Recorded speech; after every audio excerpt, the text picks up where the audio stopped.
Mayor and council members, you are live on YouTube and it is 5:04. Okay, welcome everyone to tonight's virtual workshop meeting of the Livermore City Council, Thursday, September 30th, 2021.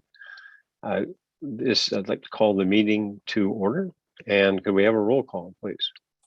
Councilmember Bonanno. Here. Councilmember Carling. Here. Councilmember Kick. Here. Vice Mayor Monroe. Here. Mayor Warner. Here. So we're on to item 3. It's a special workshop meeting. And it's what we're doing is interviewing applicants for appointment to the General Plan Advisory Committee. And at this point, it's an opportunity for the members of the public to address the City Council regarding this special meeting item. And City Clerk, could you explain to the public how they could participate if they wish? Yes, thank you, Mayor. When participating in this portion of tonight's meeting, one comment may be given per person regarding only the special workshop item. Members of the public can participate by using the raise hand feature or *9 if calling in when the item begins. Please do not wait until the public comment period opens for the item to raise your hand. Instead, raise your hand now. Once public comment opens, each participant's name will be announced and their 3 minutes will begin upon being unmuted. The mayor will announce the conclusion of the public comment period after comments have been voiced into the record. Thank you, Mayor. Okay, do we have anybody who wishes to address us? Mayor, no comments have been received. Okay, so opened and closed the public comment period on this item. And so we're ready to get started on the interviews of the applicants. We have 11 tonight, 5 we'll interview and then have a break. We're allocating 15 minutes per applicant, and certainly all that time doesn't have to be taken in answering the questions. And each council member will be asking each applicant the same question, and we'll be cycling through. And one thing I should mention is, this is somewhat like a job interview, but it's not exactly. And what we need to do as from our point of view is just ask the questions, and we really can't get too much into commenting on the response. So if we seem a little wooden just because like this paneling behind us, that's the way it is. So just want to say we really do appreciate everyone who has taken the time to fill out the application and to interview with us. And we'll go through the whole process and then we'll be making our decision. So in advance, thank you all for participating. The other thing is at the 9-minute mark, the city clerk will let us know if we're after the third question, whether we're ahead of or behind, if we're behind schedule. So we'll have that indication. Otherwise, the applicant is free to allocate the time for each question as they see fit. With that, I believe our first applicant that we'll be interviewing is Mr. Bjorklund. And I guess we could get started now. If you could admit him into the webinar here. Yes, Mayor. Eric Bjorklund is being entered into the meeting. Mr. Bjorklund, please enable your video and unmute yourself.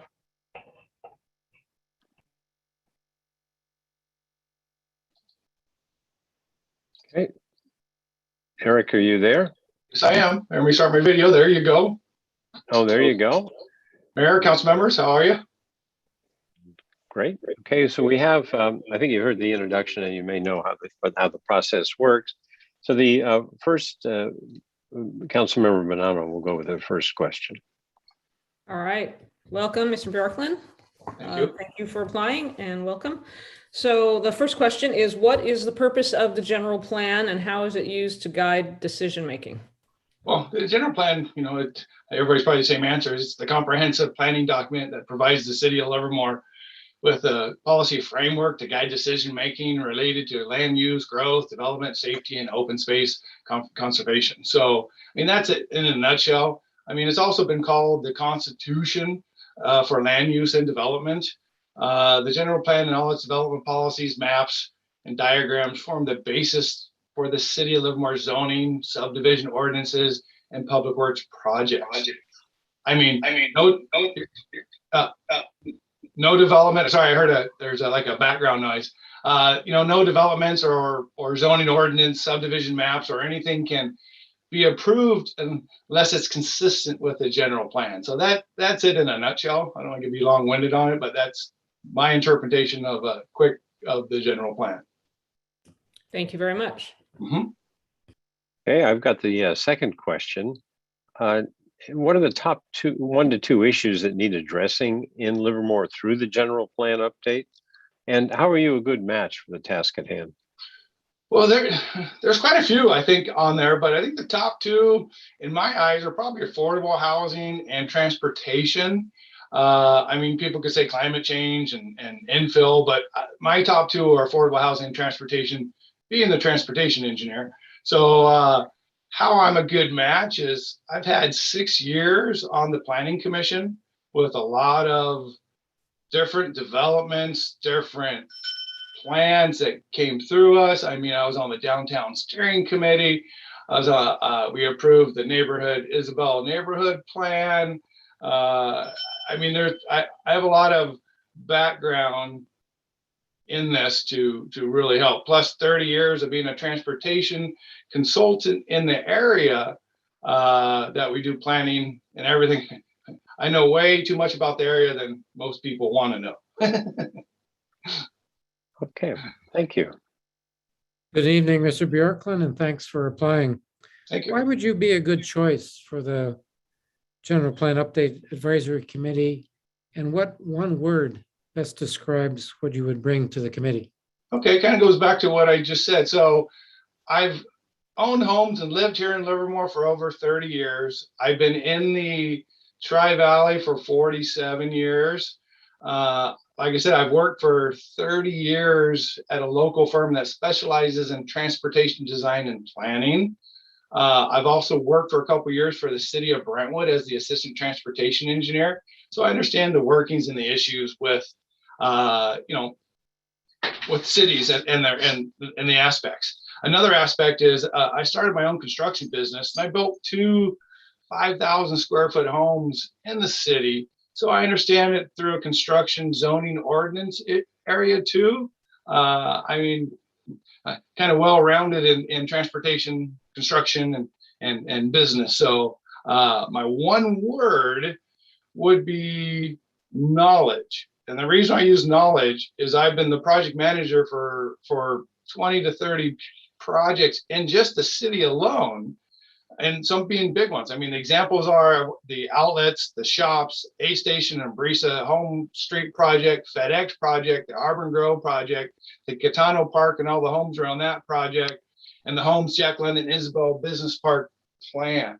I've designed the roads for all of those, did the signals, and went through all the conditions. And that's just to name a few. So like I said, it goes back to my knowledge of the area. I'm a, how do you put it? I'm a history buff of the area. I like to know what's going on and what is planned in my area for the next 20, 30 years. My wife thinks I'm kind of strange about that, but but that's what I enjoy doing. Thank you. Okay. I get the next question, and Right. that is, how would you serve the needs of the many diverse residents of the community, even if at times serving them may go against your personal preferences?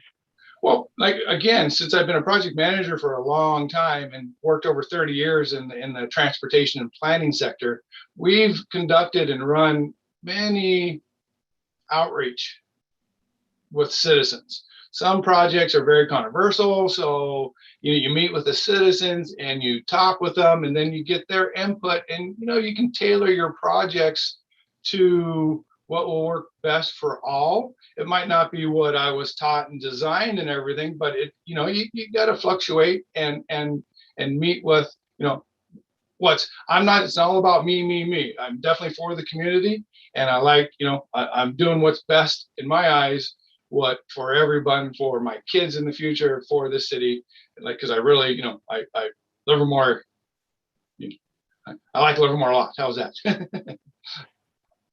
All right, thank you. So based on your experience, I have a feeling you know how technical these documents can be. Can you give examples of how you might explain that to people who don't have the technical experience that you have? Yes, again, it comes back to like the outreach meetings. So when we're doing the outreach meetings, I don't want to say you want to dumb down, but you explain it in a more less technical way where everyone will understand it. What we use a lot is big boards that go across the back to kind of explain the project, and it really shows the community, the people, what we're trying to do. So it's a lot of I would say, like I said, boards, descriptions, diagrams is the best way to share the complex. I mean, some gets really technical, mostly in the general plan, a lot of technical terms where you just got to ask their question and try to answer it the best you can so they understand it. And if they don't, you go and you do your best to what's the word I'm looking for? You work on it until they understand it. How's that? Thank you. Absolutely. Okay, well, thank you very much. Really appreciate you taking the time to go through the process, and we're on to the next applicant now. Well, I appreciate it. Thanks for the opportunity, and the best of luck with all of you. Okay, thank you. Yeah, absolutely. So next up is Stephanie Shang. Is she available? Yes, Mayor, she's being entered into the meeting. Ms. Shang, please enable your video and unmute yourself.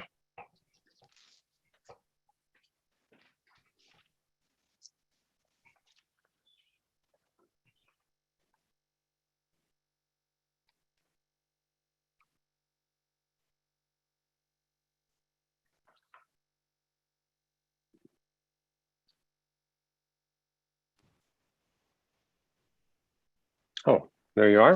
Can you hear us, I take it? We can see you now. Yes, sorry about that. Oh, no problem. Okay. Thank you so much for taking the time to be with us. And as you know, we have 5 questions for you, and we'll go through, cycle them in order. And Councilmember Bonanno is first up.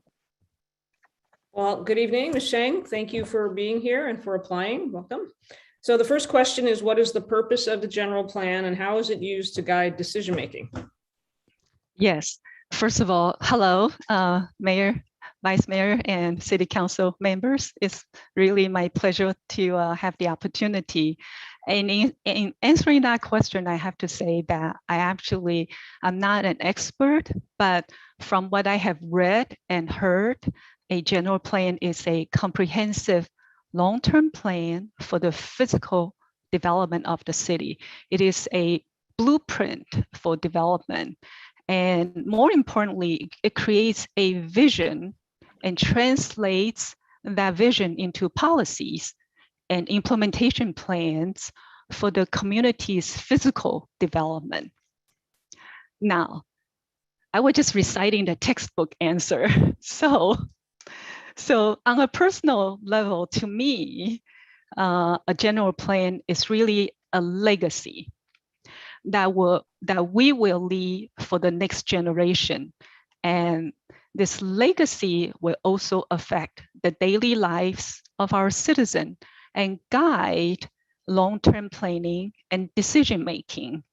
It is important because these guiding principles will set the boundaries of this vision and will influence major decision-making in issues related to the physical attributes of the city.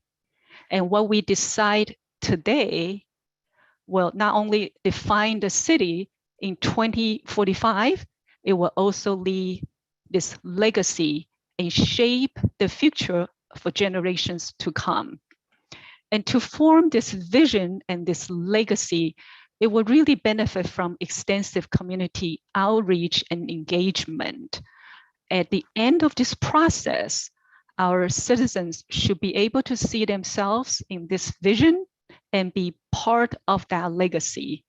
I'm really hoping to learn more again, as a non-expert, I'm really hoping to learn more about the process and see how I can contribute to this teamwork among the city departments with our consultant, PlaceWorks, and especially our community to translate this vision into a blueprint and implementation. Thank you. Okay, thank you. I've got the second question. And what are the top 1 to 2 issues that need addressing in Livermore through the general plan update? And how are you a good match, skills and abilities, for the task at hand?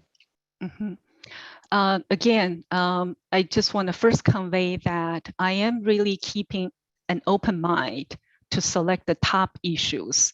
I'm really hoping to learn from the experts in many these different cross-cutting disciplines and really later on decide the top issues. However, for the purpose of this interview, I would like to bring up 2 issues, equity and sustainability, that I may be a good match for the task. These 2 particular issues, they're important to me because they have longer term impact beyond this general plan update cycle. And both issues are closely related to housing and land use. And for example, we learned that housing inequity often resulted from centuries of unabated socioeconomic disparity, especially among the minority communities. And these disparities will take generations to correct. Closing the gaps and promoting equity in this planning cycle will ensure the long-term success of the next general plan cycle. And now, sustainability. To me, it means that we can meet the needs of the current generations without compromising the needs of future generations. So sustainability means that we are taking steps to reduce resource consumption, to avoid pollution, to develop in harmony with the environment. And this is such a wide-ranging area covering land use, open space conservation, infrastructure, traffic, and many other issues. It also folds in climate change policies and mitigation. So I choose these 2 areas because of the wide-ranging benefits and, in fact, the longer-term impact. Now, how I can contribute to the task. So as a minority, a woman, and a first-generation immigrant, I hope I can contribute my firsthand experience in the area of equity and inclusion. In terms of sustainability, my background as a science communicator will help me to search for solutions and strategy in finding sustainable approaches. And I can elaborate more about my background in the next question. Okay, thank you. You're welcome. Well, good afternoon and thanks for applying. Why would you be a good choice for the General Plan Update Advisory Committee? And what 1 word best describes what you would bring to the committee? Yes, thank you. I hope to bring to the committee and the community a combination of communication expertise and personal background. As a resident and working mother in Livermore for 24 years, I have in-depth knowledge of the community. I am also an active volunteer in many nonprofit groups and participate in many social groups. My professional background, again, in communications and outreach, can help us invite input and improve transparency in developing the next general plan. So 1 word that best describes me would be professional. So I welcome the opportunity to work with people of various backgrounds and opinions. I'm good at comparing the pros and cons while maintaining professionalism. I do not come with an agenda. My focus really is to stay as thorough and as objective as I can. Thank you. Thank you. Okay, well, that leads right into my question, which is, how would you serve the needs of the many diverse residents of this community, even if at times it may go against your personal preferences? Mm-hmm. Yes, thank you. So I can represent and serve many different demographics. Again, like I have already mentioned, I'm a first generation immigrant. I see firsthand not only the disparity of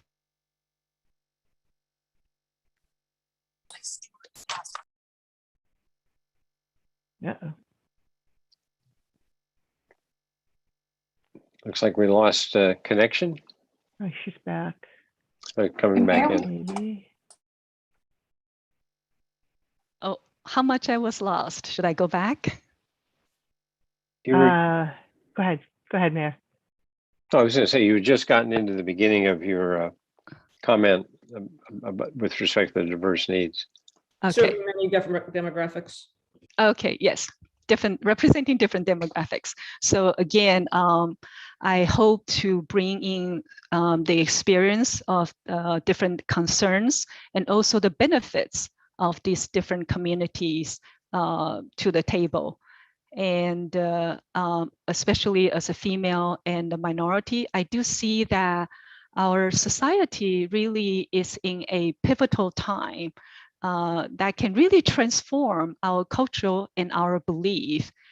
And professionally, my network inside the Lawrence Livermore Laboratory allows me to perhaps increase outreach and invite feedback from within the laboratory.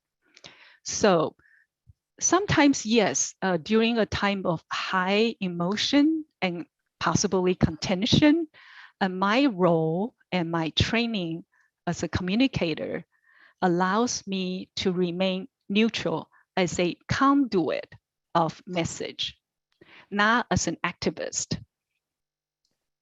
And I really hope to study and share the facts of all sides with the goal to reach a majority consensus among the Livermore residents. And I know that it's not realistic to hope for unanimous decisions, but it's more important to ensure that we consider all perspectives. And so, in a way, in our outreach, we can focus on creating forums where all voices can be heard, not just those with a loudspeaker or those with passionate views. Thank you. Okay, thank you very much. So as you know, these documents are can be very technical. Can you explain a little bit about how your experience would help you translate that information to a wide variety of audiences? I love this question. I can go on, but I have 2 minutes. So I try not to speak too fast. So I have 30 years of experience as a technical communicator at the Lawrence Livermore National Lab. On a daily basis, I cover complex technical concepts for diverse audiences. And these complex technical topics range from physics, chemistry, policies, and procedures. So I feel quite comfortable when it comes to receiving technical information and sharing this information to our community. So how do I share the information to audiences of varying backgrounds? So I like to borrow a simple principle in communication. So often in a two-way communication, let's just imagine it's a straight line from point A to point B. There's quite a bit of noise that influences how straight this line is. So to minimize the noise or the barriers in communication, we follow a few steps. And we typically start with a thorough analysis of our audience to keep a communication line straight. As an example, so reaching out to the English as a second language or ESL community, will need very different approaches than those who don't have a language barrier. And I have that firsthand experience because I learned English as a second language. And today I have a long career as a communicator in my second language. And so I really truly appreciate the nuances of communications. And other tips include, considerations such as improving user experiences, information retention, but I won't go into the details.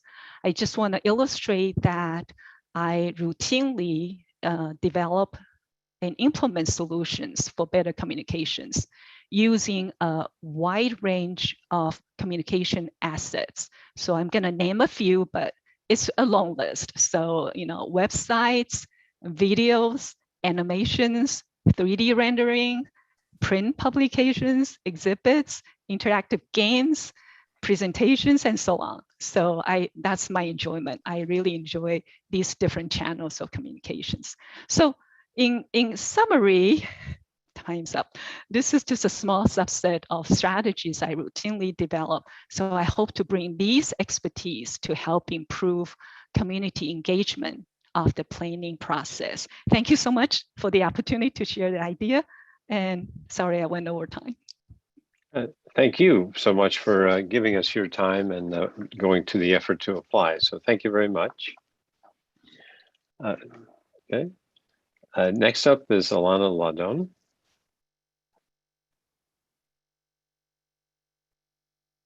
Alana Ladon is being admitted to the meeting. Ms. Ladon, please enable your video and unmute yourself. Hi, can you see me? Yes, we can. Welcome. Thank you for taking the time to go through the effort to fill out the application and interview with us. And we're looking forward to your comments. I think we have 5 questions. One from each of us, 15 minutes total time allocated, and you're free to use your time as you wish across those questions. So with that, the first person to ask you a question is Councilmember Bonanno. Hi, good evening, Ms. Landon. Thank you for being here. Hi. So your first question is, what is the purpose of the general plan and how is it used to guide decision-making? Thank you. Thank you for the question. Thank you, everyone. So I see the general plan as a documented, shared understanding of what is most important to us as a city, and how it's a framework for how we hope to live and realize that vision. And this way, everyone has the same set of guidelines to base decisions on. Someone proposes a new building project or a new program. This is the first place to consult. Does it fit within what we want for ourselves? And then we can make adjustments going forward. Of course, there are laws and policies to comply with as well, but this is, I believe that the general plan would be this living shared commitment, and also a roadmap for what we promise to ourselves. One resident at last week's virtual workshop shared his vision of Livermore being more walkable. And if that is ultimately what we agree and it's in the general plan, every year, every 5 years, we can check to see, did we complete projects, remove barriers or change policies to enable us to be what we said that we wanted to be and realize these plans' ambitions. At my work, I was recently, over the last couple of years, on the team that refreshed our core values as an organization. And certainly part of what we did that for is to have that groundwork to base decisions on. And part of it was also to attract people to the organization, to put out there like this is what we live and love and learn and prioritize, and this is what you would get to come and be part of this community and live in this city. Thank you very much. Okay, I've got the second question. What are the top 1 to 2 issues that need addressing in Livermore through the general plan update, in your opinion? And how are you a good match for the task at hand? Excellent. So it's hard to choose, but the 2 that I would pick are conservation and public safety, with emergency preparedness as part of that public safety element. So I see these as two interconnected issues, and I prioritize them because, Livermore is in an area of natural and man-made challenges, many of which are mentioned actually in the current general plan. And the Bay Area has a dense and mobile population. We're experiencing a lot of growth. So I think that improving city resiliency and citizen readiness are fundamentals. And if we do so in a way that is closely tied with conservation, that's the kind of long-term planning that we need. I'm really invested in the other aspects of the plan, like transportation or circulation, economic development, noise. But I think that thoughtful planning for the long term, coming from a land perspective, is the right way to go. Our borders as a city aren't likely to change. The land that we sit on is our core and irreplaceable asset. So using it and thinking of what we want to do with those fundamentals in mind will help us make more informed and sustainable choices about transportation and viable economic sectors and all the other elements that make for a great quality of life in Livermore. Okay, thank you. Good afternoon, and thank you for applying. Why would you be a good choice for the General Plan Update Advisory Committee, and what one word best describes what you would bring to the committee? Well, I will start with the one word, and I thought about this a lot, and I chose the word thoughtful, and I chose it for two reasons, kind of two meanings of that word. The first is the kind of community and caring sense of the word thoughtful, and I pay attention to people and people dynamics. I know that it's important as part of this committee to make people feel comfortable and want to contribute their ideas. So I think I can nurture that, and I like to be part of a team working towards a shared goal. And then the second kind of aspect of thoughtful is a much more literal sense, is to put a lot of thought into something. I'm a detail-oriented, organized, thorough person. I like to surface information, seek out truth and nuance, and find those patterns and trends that I think will make a stronger general plan if each person in the committee brings that inquisitiveness, interest, willingness to ask questions and think hard about what it is that we want to put into the plan.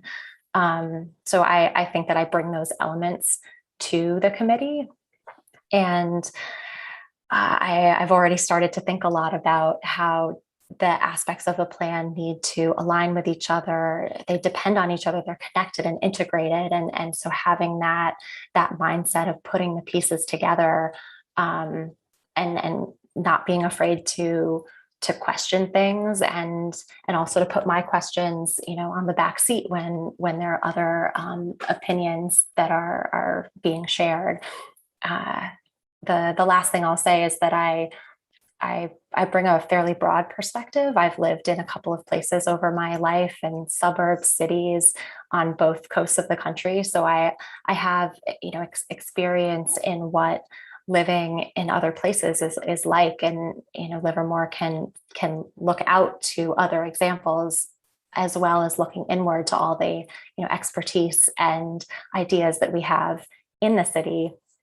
I have an interest in serving the community and in giving back and being part of a group of excited, interested people, bringing this general plan to life.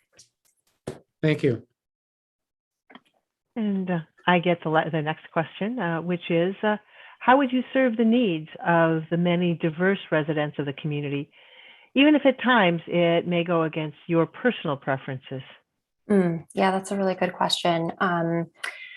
I'll say very, very briefly that I do have some kind of training and experience in user-centered design and facilitation of idea exchange. And that's all grounded in the understanding and the mindset that you've got to talk to people, listen to people, seek, especially at the beginning, you seek all ideas, anything and everything before you start to drill down or synthesize or prioritize. So I would bring that mindset to the committee. And I really appreciate, I didn't actually know when I first applied, I didn't understand all of the different pieces that the city council was putting in place to seek perspectives from residents. I participated in the virtual workshop last week, and I know there's a bunch of in-person events that I hope to attend as well, whether I'm on the committee or not. So as a committee member if selected, I would absolutely lean on the rich evidence and data that we're producing as part of this process, and seek the priorities that will come from our own citizens. I really do approach this process as a learning experience. Each meeting of the committee will be a new topic or a new set of information that we can collectively learn from and incorporate into the plan. And I'm really excited to wade through that information and find a balanced path forward. Okay, thank you. So as you know, a lot of these documents can be really technical. Can you explain a little bit about how you would translate this information to audiences of various skill sets, and then also give that information back to the Placeworks and to ourselves on council? Yeah, I'm an eldest child, so I think from a very early age, I started to help synthesize information and help others make sense of the world. And that kind of parlayed into some early and formative professional experience in fields like management consulting, which is all about taking information that's technical from one field and trying to apply the lessons of other fields and restate that in a way that can help others make decisions. I continue to do some consulting on a freelance basis, and for example, a recent experience was to interview members of local chapters of a national organization, and each group had its own context, and understanding what the challenges and needs that they were facing, not locally, but then being able to understand what that meant as a whole and present it back to the senior leadership. That's just a recent example of the type of project that I have built my skills around. And really good note taking, lots of good questions being asked, and then being really thoughtful about, each word that you use has meaning and syntax, and they have to all be clear and concise and simple. Even if you're talking to someone with in-depth technical knowledge, the language is really important. And I continue to do that. And my current job is in fundraising for a nonprofit that builds software that's accessible to people with disabilities. And not everyone knows about that or thinks about that. And so I'm constantly making connections between the nuances of our work and what is relatable to other people. I think just tactically, if that's part of what the question is asking, is just surface key points, executive summaries, really make things clear and easy to understand at the onset, and then have detail available for people who need that detail, or when people are ready to dig deeper and try to understand that the more technical pieces. So I think as I present verbally or write, I ask myself questions of, how is this understandable in the world? What would someone relate to this particular piece as I'm trying to explain it? And I'm always willing to do a little bit of extra research, a little bit of extra editing, and to make my ideas as clear and succinct as possible, whatever the medium in which I'm trying to communicate. So I would love to bring that to the committee. Thank you. Well, thank you very much. Really appreciate, as I said, and we've all believe, your time that you spent on this and the time that you took to interview and prepare your answers for this. So thank you. Yeah, nice to meet you all. Yeah, good to meet you. All right. Next up is Krista Alexi. Yes, Mayor, the next applicant is entering the meeting. Miss Alexi, please enable your video and unmute yourself. Hello. Okay, Hopefully everybody welcome. can see me now. We can, and welcome. And again, thank you for taking the time to fill out the application and to go through the interview process. Really looking forward to hearing what you have to say. And I think, as you know, we each ask you one question. We've got 15 minutes, and you can allocate your time across that accordingly as you see fit. So the first person to ask a question is Councilmember Bonanno. Well, hi, welcome. Good evening. Hello. So your first question is, what is the purpose of the general plan and how is it used for decision making? So after being selected for an interview, I did do a little bit of research because I originally understood it as like a really broad idea. And in my research, I realized it was a lot more detail focused. There is so much to cover in the general plan. It is long-term goals to successfully guide Livermore into a favorable future with a high quality of life for everyone that wants to live here. It is critical to continue to make Livermore a sustainable and desirable place to be. This advisory committee is such an important route for communicating what the community wants into the general plan so that we can collectively and cohesively set goals for continuing to make Livermore a lovely city to live in and work in and holiday in. My family actually moved to Livermore about 20 years ago. I remember Livermore from the time before the last general plan was implemented. So I understand firsthand how important this committee is in bringing Livermore into the future, because it has changed a lot since then. And I absolutely have loved the direction we've gone. The policies set forth in the general plan committee has helped to make Livermore the wonderful place that we know today. Thank you very much. Oh, I'm so sorry. That's okay. I can be done. Plenty of time. Keep going. I was just reviewing my notes. I didn't want to forget anything. You've got time. Keep going if you're not done, please. Sorry. Yes. I just wanted to also mention that the goals and policies in the general plan have such a long-term impact on the community character and the economic success and the development of our city by making sure that we're appropriately directing resources, staff time, and funding into the future. I think that could be enough. Thank you. Thank you very much. Okay, thank you. I've got the second question. And what are the top 1 to 2 issues that need addressing in Livermore through the general plan update?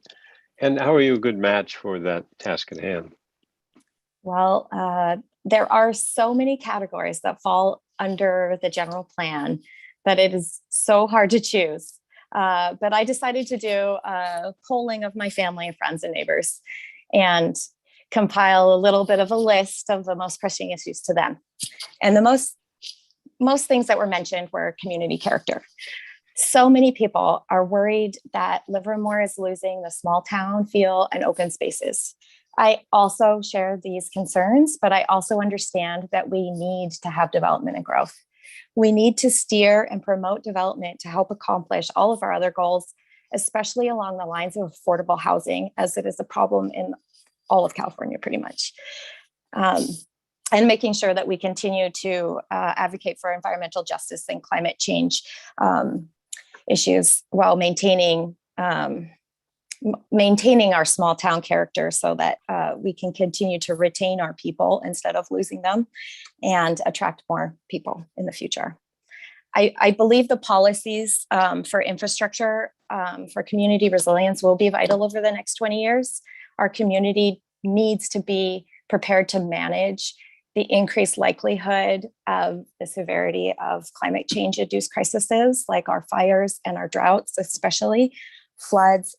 I know it sounds funny to say floods, but we are in a flood zone. So if something happens, we need to be prepared for that, and also being prepared in the unfortunate event of a massive earthquake. So I think it's important to be prepared for that. We should try to make Livermore a shining example in the world of how we can both reduce our carbon footprint and avert the impacts of climate change on our residents. I think I'm an outstanding selection for this task because I am focused on outreach to maximize my ability to represent Livermore. Not only am I friendly and hardworking and dedicated, I have a balanced and pragmatic approach that will help to accomplish all of our goals. And I am definitely capable to have a comprehensive collaboration and compromisability with the city folks and the council. My aim is to keep the charming aspects of the Livermore life, while working towards and addressing the incredible challenges that face our city. Thank you. Thank you. Good afternoon, and thanks for applying. Thank you. Oh, this is a little bit of a repeat, but Yeah. why would you be a good choice for the General Plan Update Advisory Committee? And what one word best describes what you would bring to the committee? Well, it was really hard for me to choose one word, but I had my husband help me. So I'm going to first start by saying that I'm a community member, I'm tongue-tied, that has a really broad perspective. I'm a woman, so I'm an underrepresented minority and gender. I'm a mother and I'm an immigrant. In addition to the United States, I have lived in many countries, Canada, New Zealand, and Australia. I have lived in really big cities and really small rural homesteads and pretty much everything in between. So this gives me a really broad perspective of like how different communities grow and develop. And there are many examples of how to be a leader in development so that it can benefit the natural environment. Being the mother of 3 young children in Livermore, the future here is very important to me. I want to make sure that my children, as well as all children in Livermore, grow up in a safe and inclusive and environmentally responsible society. It is key for those things for the city to be successful. I want my children to grow up in a place that they enjoy with opportunities for their future. I want them to have job and housing security. And maybe they will decide to stay or return if they ever leave, just as I have chosen to return. Although it is not typically considered advantageous, not having much wealth gives me some important perspectives. Living in a multi-generational house gives me an understanding of what's important across a broad range of age groups within the community. It is important that the general plan includes community input from folks who have at some point experienced housing insecurity and food insecurity, as I have in my past. I bring a history of strong interpersonal relationship skills, a dedication to data-driven decision-making, science-backed policies, and positive and welcoming attitude. I'll get back to my one word that my husband helped me pick out. We decided to go with care. They said the one word that can help to explain what I'll bring to the committee is care. I care deeply for Livermore and all the people that live here. I will listen intently and with care to bring forth concerns and innovative ideas from the entire community to be sure that their voices are heard. I feel like I would be a valuable voice on the committee to help reach decisions carefully, comprehensively, and tactfully for the future.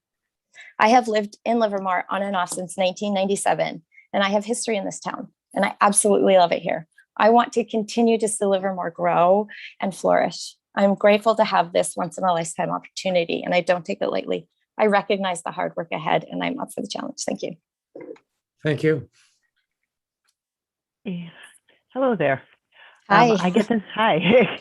I get the next question, and that is, how would you serve the needs of the many diverse residents of the community, even if at times it may go against your personal preferences? Yes, I actually was really glad that you asked this, because I think it is really important that people from a broad range of perspectives actually get together and share ideas, because then we can have a greater understanding and a more inclusive attitude. It is definitely inevitable to have different perspectives and opinions from other individuals, but it is necessary to have calm and clear communications with those whose opinions are different than yours. This is especially true when you take your conversations off the internet and have face-to-face interactions. That way it's more amicable and people aren't hiding behind a screen, I suppose. I do respect people from all backgrounds and affiliations. I've traveled the world. I've lived in many countries. So my experience working in the past few elections has definitely enhanced my skills of being empathetic, calm, and attentive to those with different beliefs than me. I have worked in a variety of service jobs, from childcare to palliative care, from hostess at a diner to a manager at fine dining. So I've had access to people from all walks of life. These experiences are what I can draw from when I work with people from a wide range of beliefs that are different than mine. It is through diversity that we can have the most cohesive understanding of what direction to take the city, collecting various opinions and reviewing them, and making sure that we find commonalities is a good way to point us towards good compromises.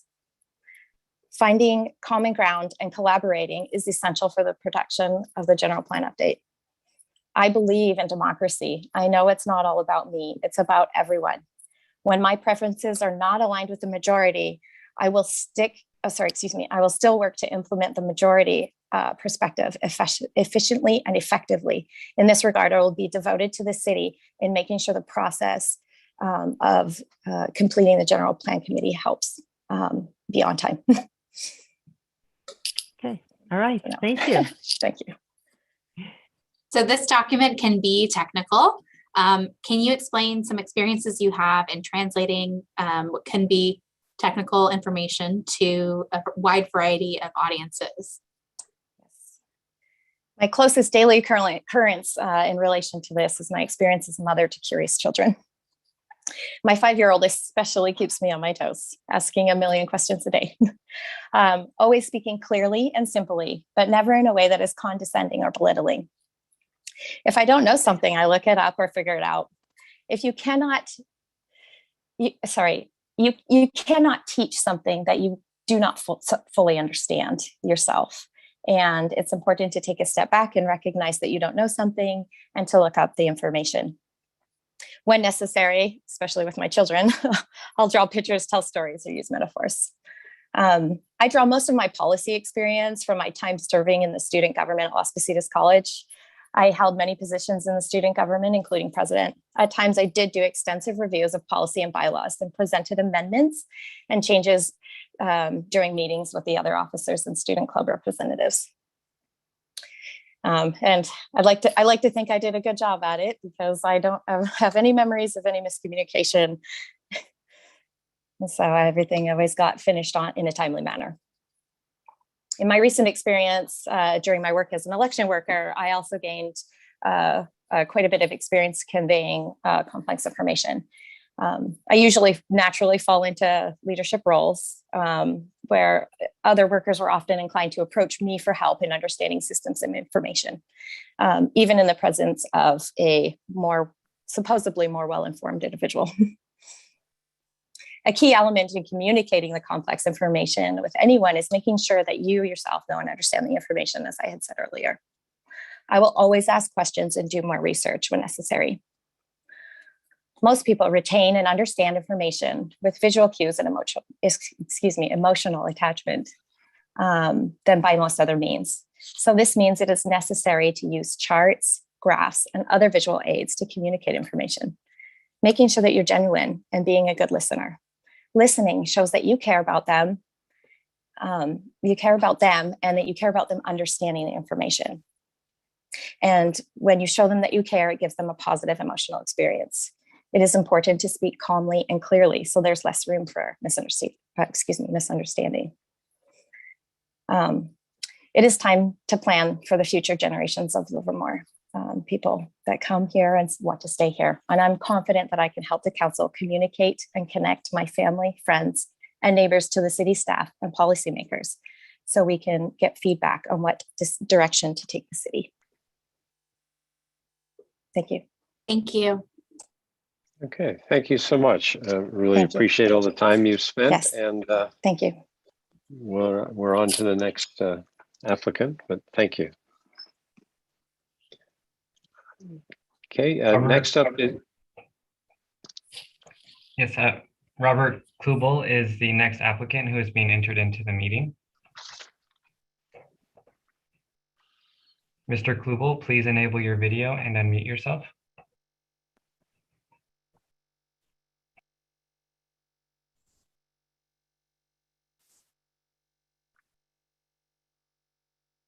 Okay, welcome. We can see you and you can hear us. Excellent, thank you. Yes. Great. So appreciate you taking the time to go through the process here. I think you know that each of us will be asking you one question. We've got a 15-minute total window, and you can allocate your question, your answers across those questions within that window. The first up to ask you the question is Councilmember Bonanno. Hi, welcome, Mr. Kluble. Thank you for being here. Your first question is, what is the purpose of the general plan and how is it used to guide decision-making? Well, thank you for having me to start off with. In my opinion, the general plan is really a roadmap or a long-term vision of how Livermore and the people of Livermore want to move forward with things like conservation and growth, while maintaining or improving on the current quality of life that we currently have here in Livermore. It's really how to shape our physical environment for the future.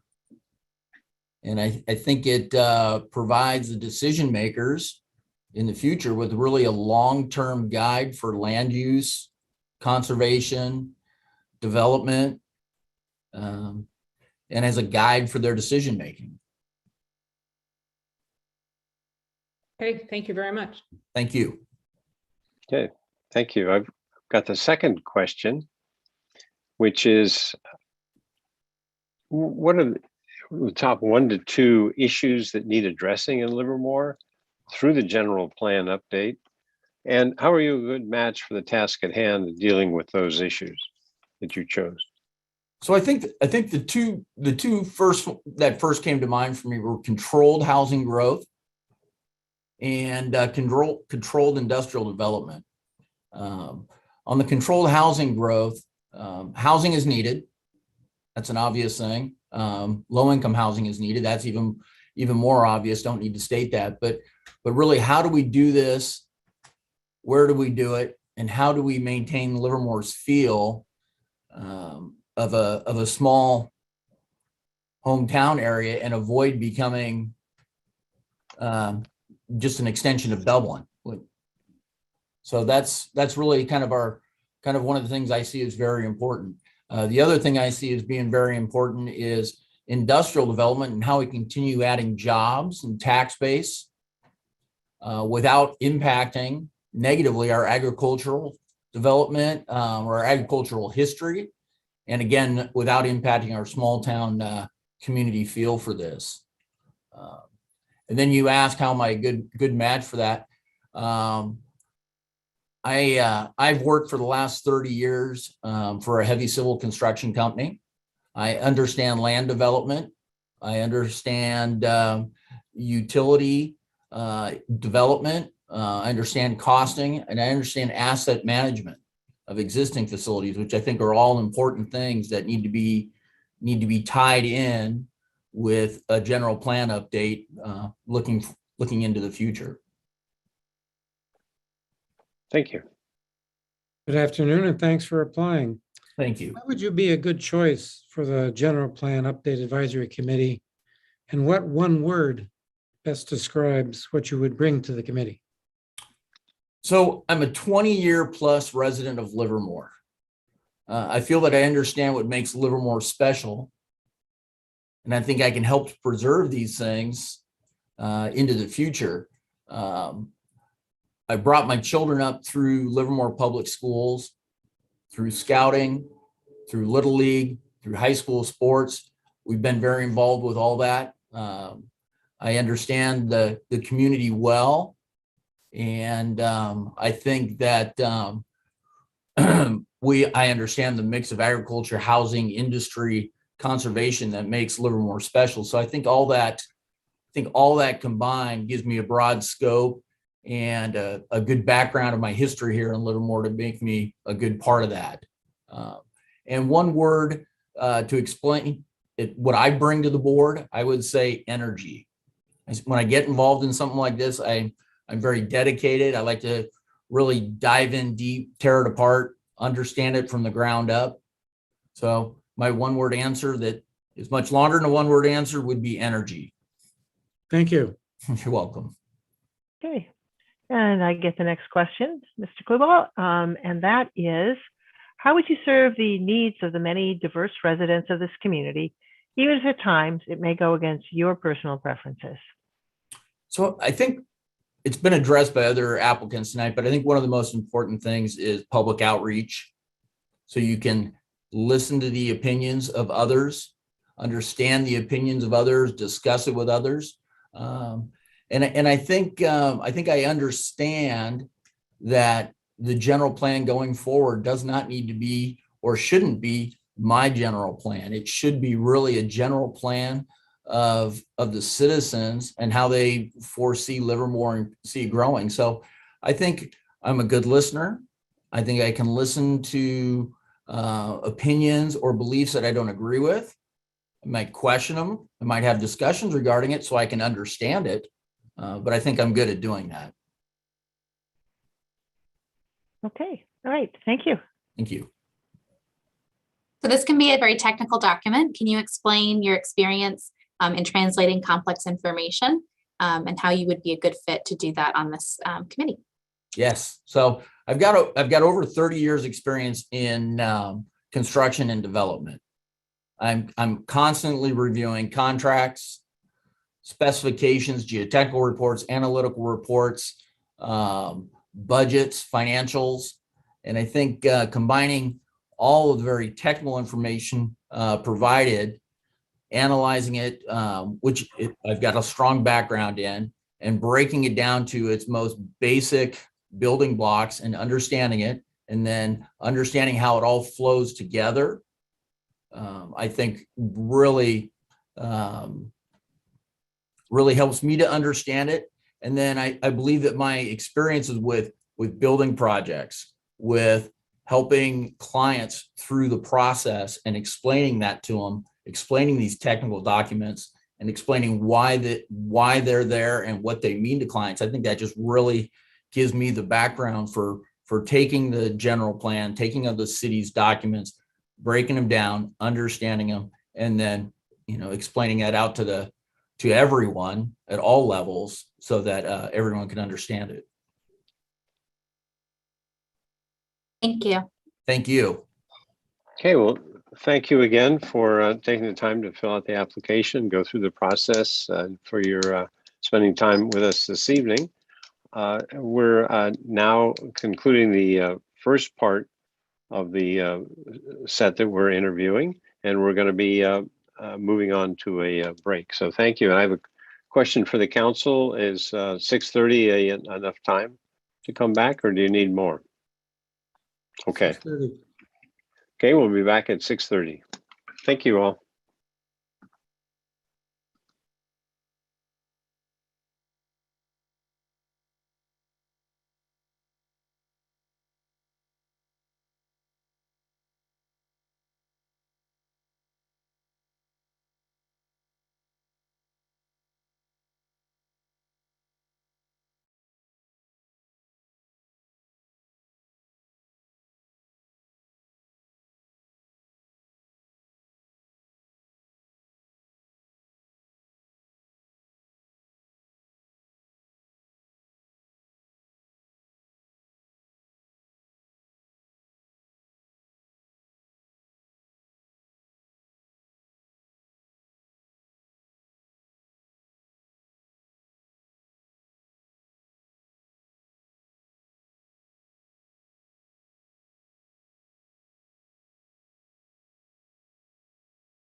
Okay, are we ready to get going again?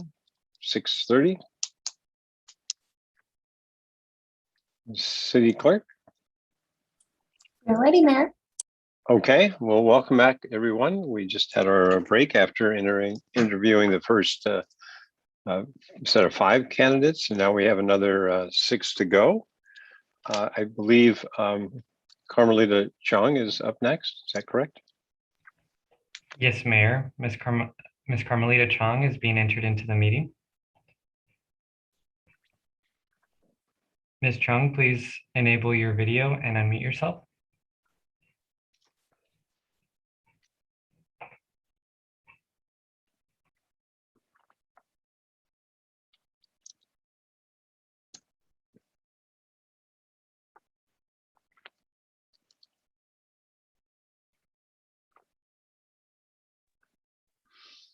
Hi there, how are you doing? Great. Thank you so much for going through the process with us. Really appreciate your time and effort. I think you know what our process is. Each of us asks you one question. You've got 15 minutes. You can allocate your answers as you wish across the 5 questions. So welcome. And the first person to ask a question is Councilmember Bonanno. Hi, good evening, Ms. Chong. Welcome. Hi. Your Okay. first question is, what is the purpose of the general plan and how is it used to guide decision-making? Thank you. For me, the general plan is a visionary and forward-looking planning for the city of Livermore. But in order for us to get there, we should define ourselves and see how we are as caretakers of Livermore's resources, our land, our space, our talent, and really, just caretakers of each other. And, for sure, there are going to be very specific, topics and issues that are, going to be in place. But basically, we should trust the process. And at the end of the process, our characters should be able to, elevate us and help us, in guiding, any decision at any time in the planning. Okay, thank you very much. Thank you. Okay, thank you. And is mine the only screen that is kind of frozen, or? No, I don't. No, I don't see her either. So, Ms. Chung, we may have a technical difficulty, with your video, but anyway, yeah, there we go. All right. Very great. So thank you. So I have the second question. What are the top 1 to 2 issues that need addressing in the general plan update in Livermore? And how are you your skills ability a good match for those issues that you want to address? Yeah, thank you for that question. For me, I think the overall economic health of the city of Livermore is the one that's going to be the main element, because it's encompassing and that would definitely touch on different aspects, jobs, housing, transportation, climate change as it relates to our city. I think as long as the city is economically healthy, we will be able to address not just the current and the urgent issues that we have, but also, the long-term growth of our city. Okay, and the second part was sort of skills and abilities to match that. You want to speak to that? Yes.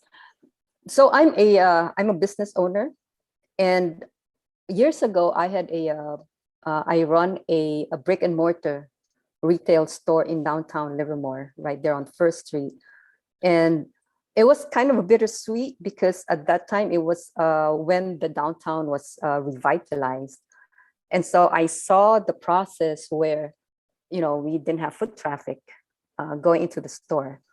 But I say bittersweet because I know how all that all the things that went into the planning and into the execution of it, now that we have a very vibrant downtown. So that's why I say it's the economic health, because while my business suffered as a result of that, now as a resident, I enjoy downtown so much. Thank you. Thank you. Good evening, and thanks for applying. Thank you. Why would you be a good choice for the General Plan Update Advisory Committee? And what one word best describes what you would bring to the committee? If it really comes down to one word, I'd say that I'm invested.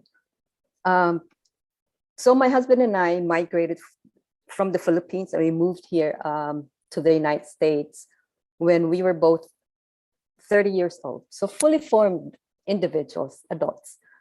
And, you know, as cliche as it sounds, we moved to the United States for greener pasture. And Livermore has been a huge part for us getting there. We raised both our kids here, well-rounded, and I know how much Livermore has contributed to our growth as individuals. And so for me, again, I'm very invested in it. Thank you. Thank you. Okay, I get the next question, but first I do have to comment on coming from the Philippines to Livermore for greener pastures, which looking outside, I'm not so sure, but sure, let's go with it. Yeah, it's there, it's there. So only in winter.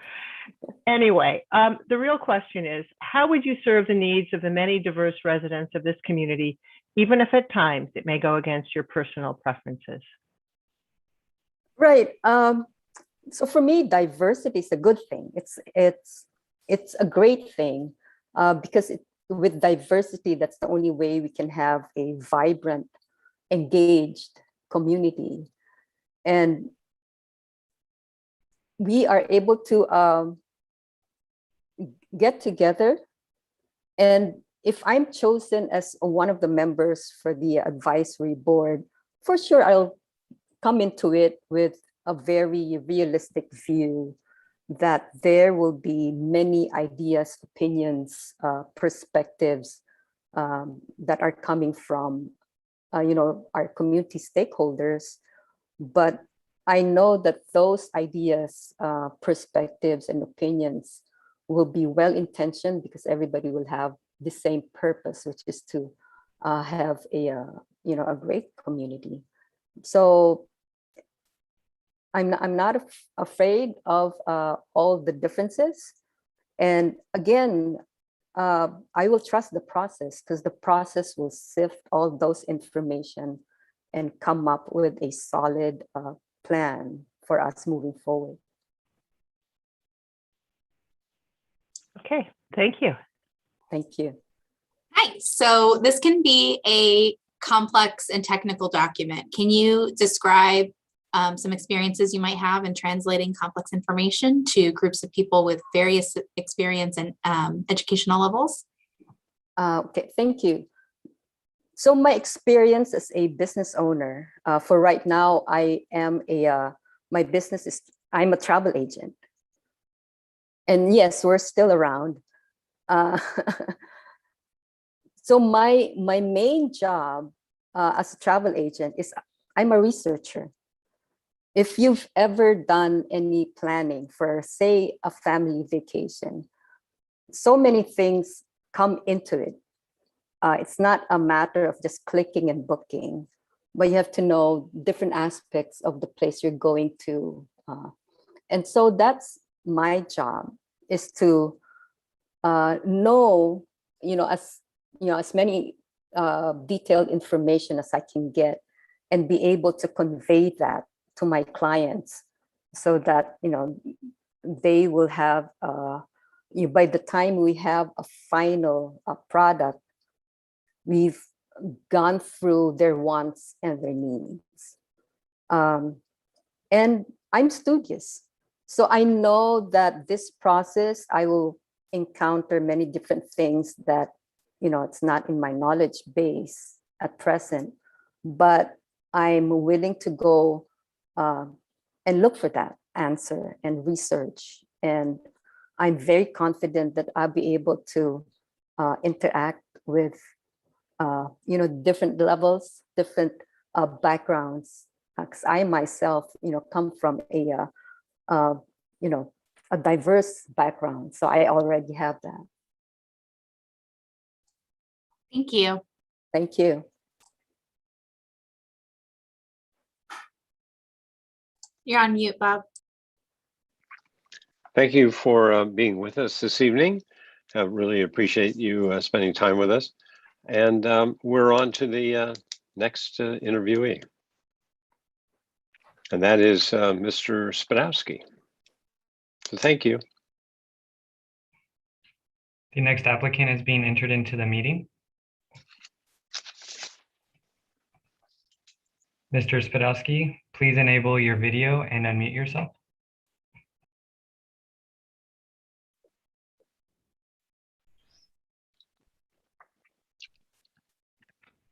So welcome, Mr. Spadowski. I take it you can hear me, and just check, make you say hi, and then we'll know we got you.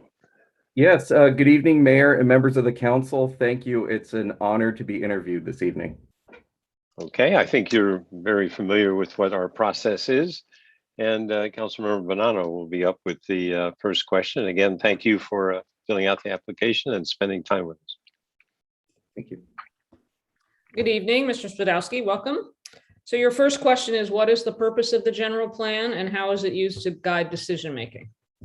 Thank you. So for the purpose of the general plan, one of the best ways that I've heard it described, it's an aspirational framework for the city that is modified based on our projected future needs. It touches many aspects of our daily lives, and it guides the development of the city based on the goals and the policies in the document. And in terms of how it's used in decision making, the general plan is the base document where all development and other projects start. There's a large focus on housing and transportation typically in general plans, but that's mainly due to the impact on land use and transportation. It takes up a lot of space in the city, so there's usually large sections on how to deal with that. Thank you very much. Okay, the question I've got is, what are the top 1 to 2 issues that need addressing in Livermore through the general plan update? And how are your skills and ability a good match for the task at hand? Thank you. Yeah, as I mentioned earlier, I did mention housing and transportation, so no surprise, those are the top 2 issues that I feel are addressed in the general plan. And why I'm a good match? In terms of housing, I serve as the PIO for the city of San Ramon, so I've handled communications for large housing projects. And part of that, you really need to understand the process and the projects at hand so you can explain it to the public clearly. Most recently, I helped with a 4,500 apartment unit proposal in Bishop Ranch, and I have about 17 years of answering questions related to housing. And most recently, it's been a lot of questions about the recent housing bills, which will have an impact on our general plan. Regarding transportation, I feel like I'm a good match because I've been a transportation specialist, transportation planner. I was the chair of the Livermore Amador Valley Transportation Authority, or WHEELS, the local bus system, chair of the board. I was on the Valley Link Formation Committee and the first board of directors. I don't think we have enough time to tell some of the war stories behind that formation, but it's a very important project to the city. And also I was on the Tri-Valley Transportation Committee. So I have a very well-rounded background in transportation, and I've spent many years dealing with housing issues related to environmental compliance and just general development of cities. Thank you. Thank you. Good evening, and thank you for applying. Why would you be a good choice for the General Plan Update Advisory Committee? And what 1 word best describes what you would bring to the committee? Thank you. I think I'd be a good fit due to my professional background and also my volunteer history. I've often referred to myself as a local government nerd, but that's not my 1 word descriptor. That's more than 1 word. I would say, though, that the one word would be communications. And I've really learned that that's key over my many years of public service. I have experience in understanding and translating discussions between members of committees, with staff and experts, and to the general public. You know, we really have to avoid acronyms. In particular with this process, if we start talking about MTC, ABAG, RENA, and throw out the acronym soup, we're just going to lose people. So I believe my career of explaining often confusing local government process to residents would be key on this committee.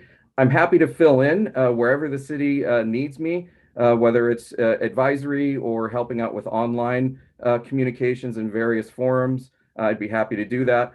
Also, San Ramon's in the process of updating our general plan as well, and I'm heavily involved. So I like to take, you know, some of the good that's coming from that, which I should say mostly good, with what we're learning, and make suggestions in Livermore. One tool that I found, if you want to look it up, the city of Elk Grove and Lafayette are using a program called the Housing Element Balancing Act. It's a very neat program, and also very timely, because I believe we have about 8 months due to new state legislation, 8 or 9 months to pass the housing element. Thank you. Okay. And I get the next question. How would you serve the needs of the many diverse residents of this community, even if it might go against your personal preference? Thank you. I think for me, serving the needs of the diverse residents of the community, it really comes down to getting to know the diverse residents, getting to know everyone's story, their background, in order to understand their needs, so you can apply it to a planning process like this. And again, you're going to hear me, pounding this drum. Outreach is key to understanding everyone's issue. We really need to get the word out and get public input in order to make this the best process possible. In terms of personal preference, I've been a public servant for 27 years. I think I'm pretty well practiced at putting personal preference aside. Many times, if you try to insert your personal preference in the public process, it does not go well, in particular when you're a staff member. So I do have personal preferences, but I do not let that influence my decision when it comes to what the community wants and what their input is. Okay, thank you. It's me. Sorry, I got distracted. This can be a technical document, as you know, and you talked a little bit about your experience in translating and communicating those things. Can you give some maybe some specific examples about how you might do that, since you've kind of touched on that a little bit? Sure, thank you. So I've been at an analyst or higher classification for the last 17 years. I've worked on geologic hazard abatement districts, stormwater issues, handled many tax issues and special districts for the city. All of them require really explaining the ins and outs to the residents, other staff, and elected officials. So I do have that experience. In terms of sharing complex issues, what we really need to do is make sure that we use all channels available to advertise and to explain the general plan to the public, because people consume their information in many different ways. There are a lot of people that still rely on print. There's some that are just straight up social media. And one of the examples of communications that I've implemented recently is I've created 1-minute videos explaining how local government works. We originally thought maybe 5 to 10 minutes, but then, most attention spans won't watch a 5 to 10 minute video on YouTube. So we started an Ask City Hall website, not to, pitch San Ramon, but it is at sanramon.ca.gov /Ask City Hall. And you can find our 1-minute animated videos that explain some pretty complex issues like the RENA process, affordable housing calculations, recent legislation, including SB 330. But also we included very what we call deep dive articles for people who really want to know everything from A to Z on these issues as well. So what I like to do is try to explain it in 1 or 2 sentences, try to get down to the meat of the issue, and then step forward with explaining it further if whatever format you're in, either a one-on-one conversation or online or in print, if people want that additional information, you make it available. You just don't print the detailed information and call it a day saying we posted it online, therefore it's all good to go. We did win a California Public Information Officers Association award for our videos, so they did get a lot of attention, and it's certainly something that I look forward to implementing elsewhere. In particular, I also want to translate the videos into other languages to make sure that we reach out to everybody. And I think that's my final answer. And I did want to say, and thank you again for the interview. And I also wanted to mention that I volunteered with this community for about 10 years on various boards and committees and other capacities. And I've really missed working with the community over the past 2 years. I took a new position. I had to take some time off to get acclimated, but I really look forward to the opportunity of working with elected, appointed officials, staff, and the public. So thank you very much for the interview. Thank you. Muted again. Thank you, Mr. Spadowski, for going through all the effort and all you've done to get to this point. So thank you. So we're running a little bit ahead of schedule now. Is Mr. Graves available? Yes, Mayor. The next applicant is being entered into the meeting. Mr. Graves, please enable your video and unmute yourself.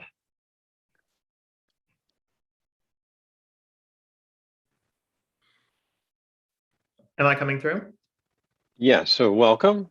Glad you're spending time with us this evening. Thank you for filling out the application. I think you're familiar with the process we're going through. We have 5 questions, 15-minute total time interval. You can spread your answers as you wish. And Councilmember Bonanno is first up. Hi, good evening, Mr. Graves. Thank you for being here. Welcome. Your first question is, what is the purpose of the general plan and how is it used to guide decision making?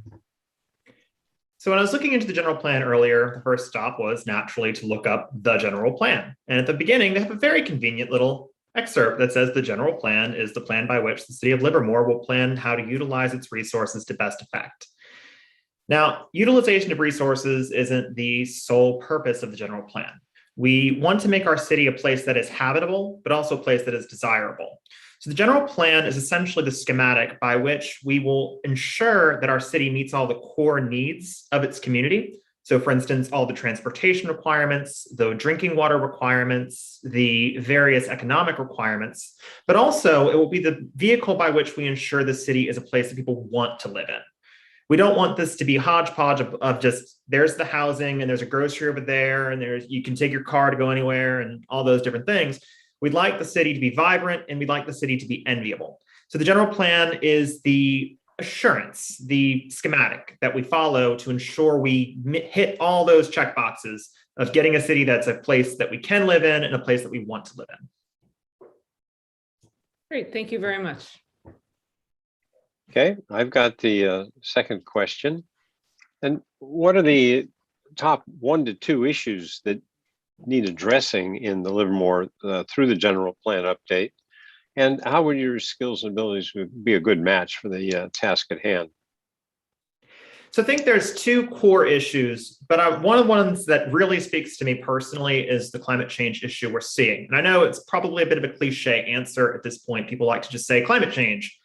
But in reality, if you look at the underlying assumptions that the city of Livermore was built on, the Mediterranean climate that allowed the agriculture to form, the water feedstock available to build up commercial opportunities, all of that was premised off of a climate. Like essentially we could be assured of certain stabilities in the backdrop that would allow us to develop the city in a certain way.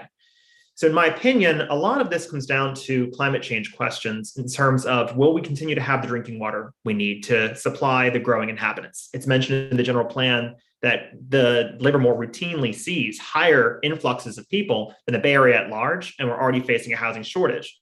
So we already have these issues of supplying resources to the current personnel as the feedstocks drop, But we also need, or at least we'll be asked to, especially if we do our job well, the city's an enviable place to live in, of all these new people that want to live here as well.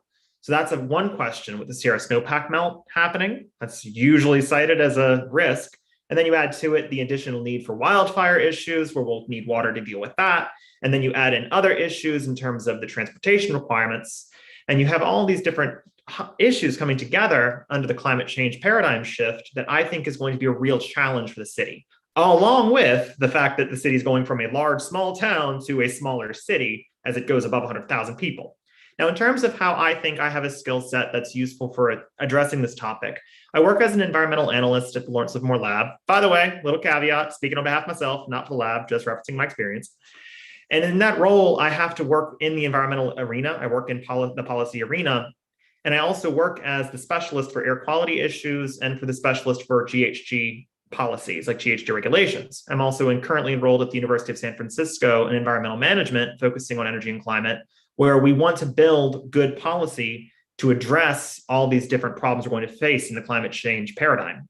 So I personally think, on behalf of my experience and my career and my ongoing education, I would be a good fit to address climate change issues that face the city. Okay, thank you. Good evening, and thanks for applying. Why would you be a good choice for the General Plan Update Advisory Committee, and what one word best describes what you would bring to the committee? There's two questions in that question. I'm going to start with the second one. My word is empathy. I personally feel that a lot of issues will be faced as we look at this technical plan, as we look at this general plan. But the approach to addressing all of these issues will be empathy. Will be understanding the positions of those that are involved in this problem. I referenced earlier how the city of Livermore is growing. I don't know the exact population off the top of my head. I think it was 100,000 plus people. Like, let's just call it 100,000 people for the sake of argument. That's 100,000 variables to optimize in, not counting all the other physical parameters we're facing. To address all those different problems, we're going to need to listen to people. We're going to need to make people feel listened to, and not just give them a nod and a yes and a whatever. We're going to need to actually come to a compromise that at least makes everyone satisfied that their voice was heard as the city's developed. In terms of why I think I'd be good at this, I personally feel that I bring a good combination of skills in that I work in a technically demanding role, but I also work in a role that's at the intersection of legal questions and scientific policy questions.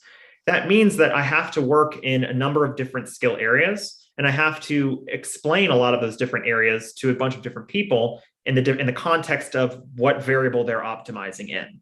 So I think that because I approach a lot of my problems by using empathy, by listening to what people have to say and incorporating that into my solution, I think that's why I'd be a good candidate to assist on the General Plan Advisory Council. Thank you. Hey. Good evening. I guess the next question. How would you serve the needs of the many diverse residents of the community, even if at times it may go against your personal preferences? I think this also can be summed up in one word, mainly: listening. You don't need to walk very far in Livermore to find topics that people get passionate about. For instance, I sat in on the North Livermore Valley solar approval, and I've seen questions about the downtown affordable housing question. There's a number of different positions on these issues, and people have points all along the way. It's one thing to say we need solar. It's another thing to say, okay, well, we're just going to put solar plants literally everywhere.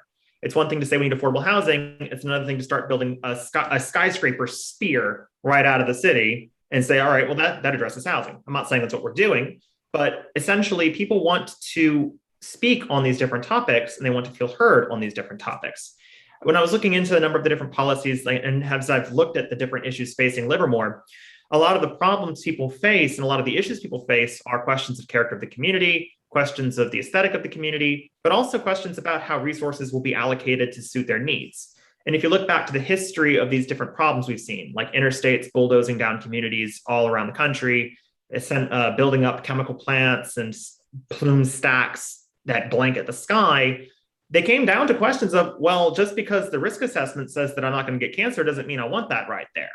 So people want to offer their insights, offer their opinions into these different problems as we develop the city, and those people need to be listened to. So that's how I personally think those needs should be addressed. Okay, thank you. So this can be a technical and complex document. Can you explain how you would go about translating that information to people with various experience levels. Of course.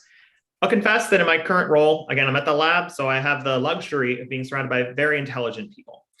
And that means that oftentimes I am tempted to relapse into the jargon, the acronyms, the nonsense, if you look at it from a position of sanity. But personally, the way I like to approach communication of technical topics is to make them not seem complex. Use visuals where they're necessary, but more importantly, break things down into simple, understandable components. If we're looking at the water system in the city, don't just put up the entire pipe system and whatnot. Make a nice abstract of it. Make a nice visual of it. Start the conversation off of that sort of visual and explain things in simple ways. Get to the heart of the matter, get to the needs of the matter, get to what's really going to affect people's lives.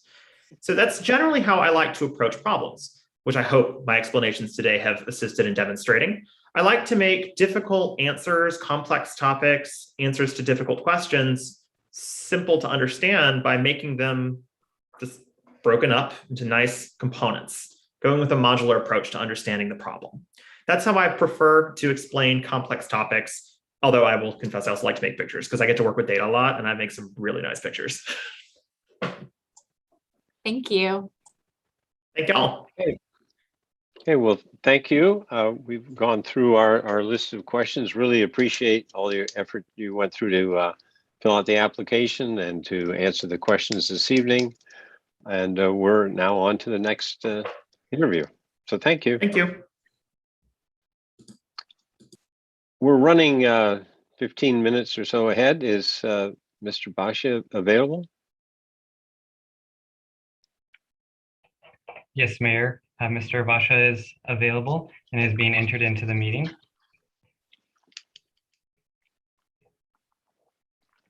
Mr. Basha, please unmute yourself and enable your video.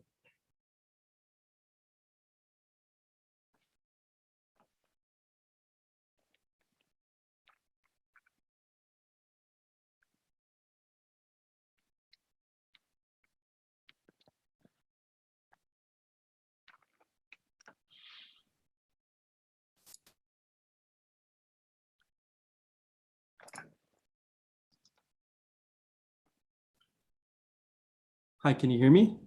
It's not letting me start video. Let's see here.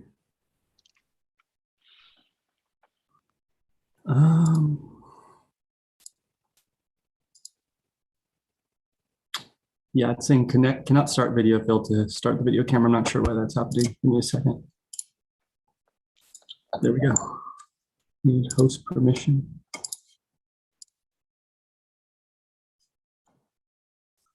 Do you mind if I reconnect really quick? Just give that a shot. No problem.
There you go. Hi, sorry. Hey, no problem. We all have our technical difficulties at times. Yeah. First of all, so welcome. Thanks for the effort filling out the application and joining us. And just want to make sure, I may not have pronounced your name correctly. How do you pronounce it? It's Arun Bhatia. Bhatia, okay. Thank you. So welcome. I think you understand the process. We have 5 questions, 15 minutes. You can kind of allocate your time across as you see fit to stay within the overall envelope.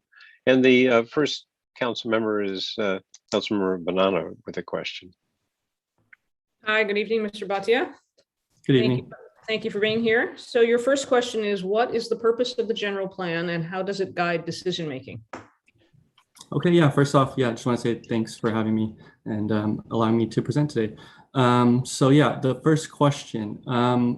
My interpretation, the general plan in a nutshell is to it's essentially a long-term plan that answers the question of how we want Livermore to develop and what we want it to grow to be. And the development aspect can really be a two-part answer, one which is regarding growth development and one which would be regarding conservation development. So ideally, the city would update this plan in regular intervals, say every 20 years. And the goal would be to always have a comprehensive, accurate, organized plan on hand that can guide the city's vision for development year after year. And essentially, the general plan should be the go-to document to help guide decision-making related to all different types of development, conservation, and growth. Okay, thank you very much. Okay, I've got the second question. What are the top 1 to 2 issues that need addressing in Livermore through the general plan update from your perspective? And how are your skills and abilities a good match for the task at hand? Okay, so yeah, I'll break this down into 2 major issues that I see. One's going to be conservation based and one's going to be growth. And I think the 2 issues I'm going to list really mesh into each other as they're being implemented. So first, I would tackle the growth issue. So I think Livermore, I've lived in various cities around the East Bay, and I really do believe Livermore is already historically great master planning, has opened up a huge opportunity for amazing bicycle network. I think this can be integrated with recreational parks, junior highs, high schools, access to major streets, vineyards. I actually live off of East Avenue in the Jensen Tract. So I recently received a mail outlining the corridor study on East Avenue. So yeah, I think this is a huge step in the right direction for Livermore's growth development. I actually bike myself quite often. It's really my main form of transportation when I'm moving within Livermore. So I could see the benefit of this being one of the issues for Livermore to tackle from the growth aspect. This could also help bring a more diverse range of residents, someone that may not have access to vehicles. I've seen the impact of improved bicycle networks within my position at Public Works, City of San Francisco. I would love to see something similar implemented in Livermore. And then moving on to the second part, the conservation issue. Livermore, everyone knows we have an amazing set of outdoor recreation and natural resources here. We have some amazing vineyards, creeks, parks, variety of hikes, really something for everyone. And I think at the end of the day, the Livermore that we've grown to love, these different aspects could be at risk for the next generation if we don't learn how to conserve it. And obviously, it's a very complex issue, climate change in itself. But I think when you look quantitatively at it, when you look at the numbers, transportation does make up a large source of greenhouse gas emissions, typically over 50% of all greenhouse gas emissions. So I think, looking at my top priority from the growth and conservation aspect, an integrated bike network can really help tackle both of those points. Oh, thank you. Good evening, and thanks for applying and being here this evening. Why would you be a good choice for the general plan update advisory committee, and what one word would best describe what you would bring to the committee?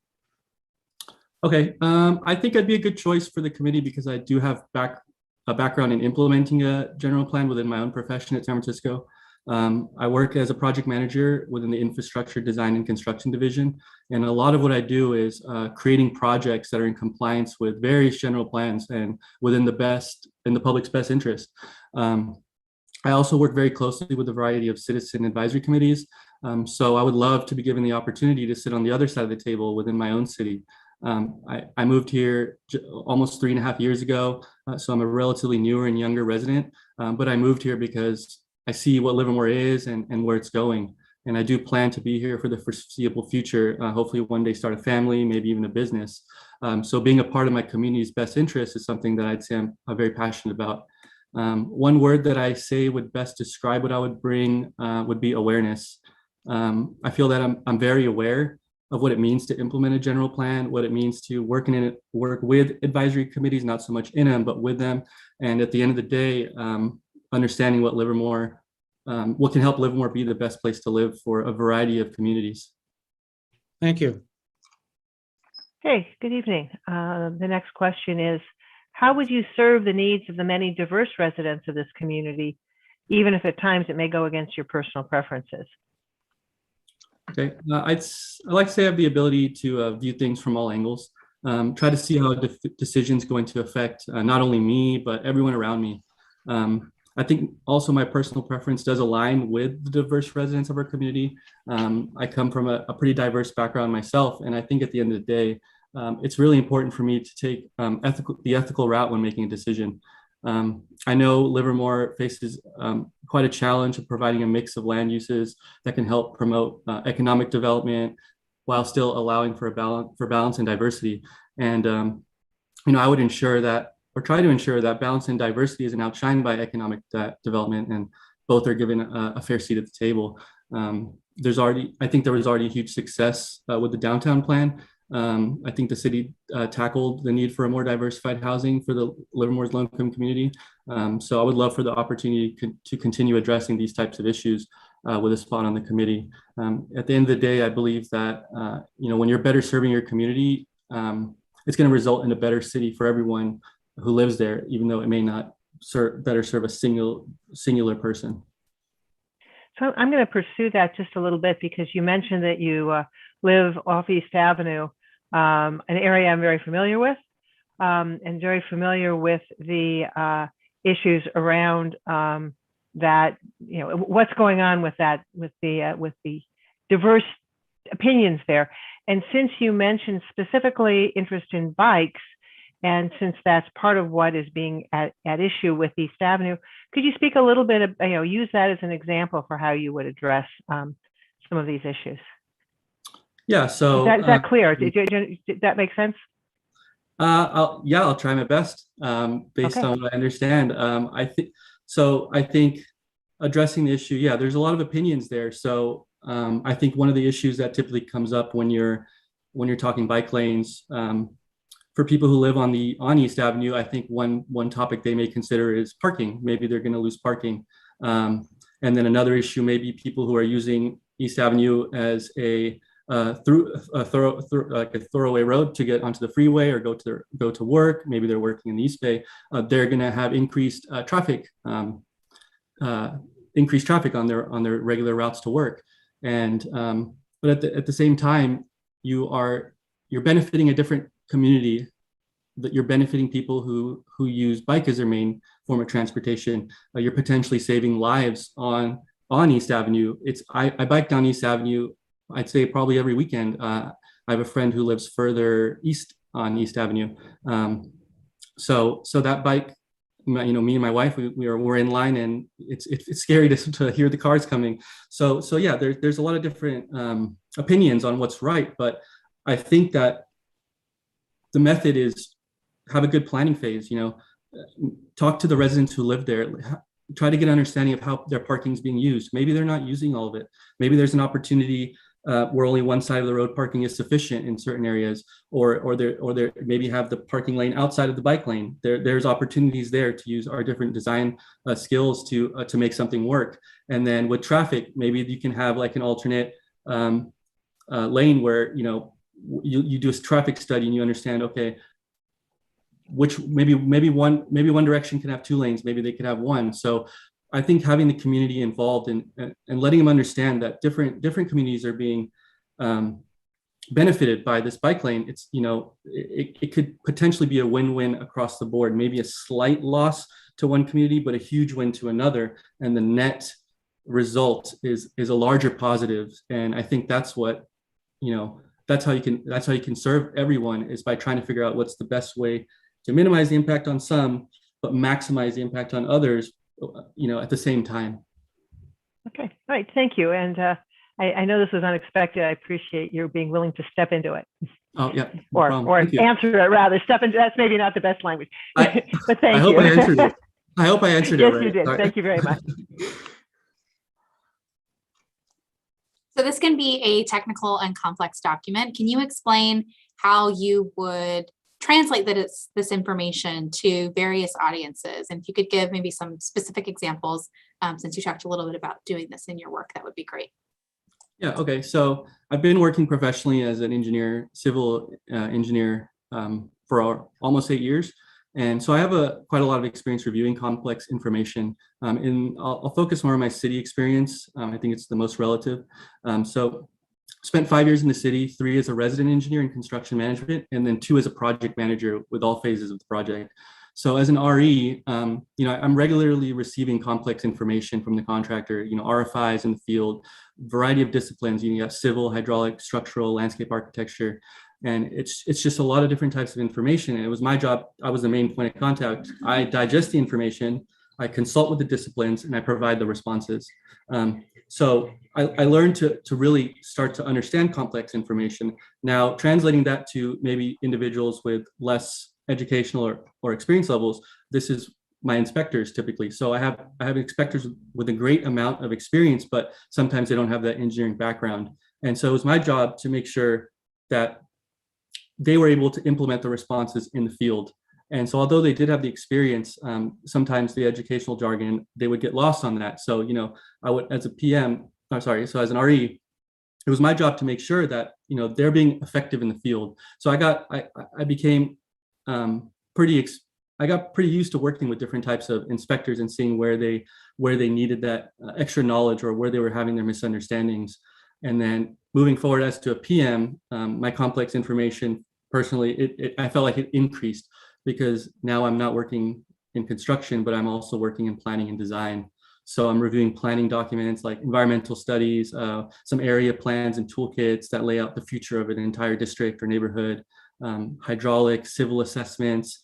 And these are things that I wasn't quite used to in construction management, but it was my job to take all this information and essentially make a project out of it. And as the project would progress in the planning phase, I would make it a point to hold community meetings. And so at these meetings, I would try to obtain feedback, and it would really give me the opportunity, a different experience in my RE experience. And now it's giving me the opportunity to work with individuals with absolutely no educational or practical experience in the subject that I'm presenting. They're just residents of the block. Some may have it, but majority of the time they don't. And so at the end of the day, what I learned was my strategy was always to first understand my audience, whether it be an inspector, a community member, or maybe even a district supervisor. My first step is try to understand before I go into the meeting or before I go explain the information is what do they know? What do I feel like they do grasp, and what do I feel like they need to know more of? So once I can differentiate the two, I can really focus on using what they know to focus on what they need to know, and I can start sharing information in a manner that would best suit them. I think a good example of it is I have a lot of public meetings, and when I go into the public meetings, I don't go deep into grading plans or hydraulic plans. I create boards, large presentation boards that present the information colorfully. It's just the conceptual plan. It lays out the overall scope, and it tells them what they really want to hear. What's it going to cost, and how long is it going to take? What's the impact of my life because of this project? When am I not going to be able to park on this block? I make sure to really put that information that they need to know on the board, and taking into consideration their actual knowledge on the subject. So at the end of the day, I think knowing your audience is a key factor in communicating technical information to a variety of experience and educational levels. Thank you so much. Okay, thank you again for your time on this and effort and answering the questions. And we are now at this point on to the next interviewee. Okay, thank you for your time. Have a good night. Thank you.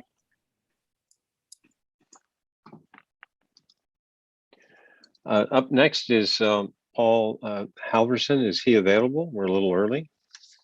Yes, Mayor, he is an attendee and will be entered into the meeting.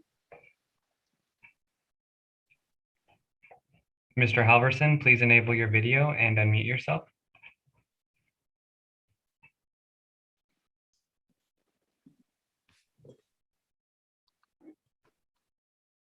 Welcome, Mr. Halverson. We can see you. You want to test to see if your mic works? Thanks, Mayor Warner. Happy to be here. Okay, great. I want to thank you for the time and effort to appear before us tonight. I think you know the process. We've got 5 questions, 15 minutes allocated. You can decide how to divvy up your time on the questions to stay within the time limit. And the first person up to ask you a question is Councilmember Banana. Hi, good evening, Mr. Halverson. Thank you for being here. So your first question is, what is the purpose of the general plan and how is it used to guide decision making? Definitely. Also, thanks for the nomination to be interviewed. Yeah, to me, the general plan exists. It's a foundational framework for decision making, planning for the city's growth and development. I view it almost as a compass for the next 20 years. It's used as a guideline covering a variety of topics, a lot of which has been covered tonight, and it shows up in a lot of different ways as far as details, maps, a variety of chapters and topics and subtopics, but all of which pertaining to everything that goes on or is developed or built or undertaken or kept up over the next 20 years. Great, thank you so much. Yeah, thank you. I have the second question. What are the top 1 to 2 issues that need addressing in Livermore through the general plan update in your opinion? And how are your skills and abilities a good match for addressing those issues? Definitely. Well, I'm a small business owner downtown. And so I've personally seen the success of our previous general plan as far as downtown becoming a major destination, food, beverage, entertainment, and obviously seeing the connection and growth between that and people living between activity downtown, activity in open space, and then their transactional dollars as far as our wineries and the agritourism.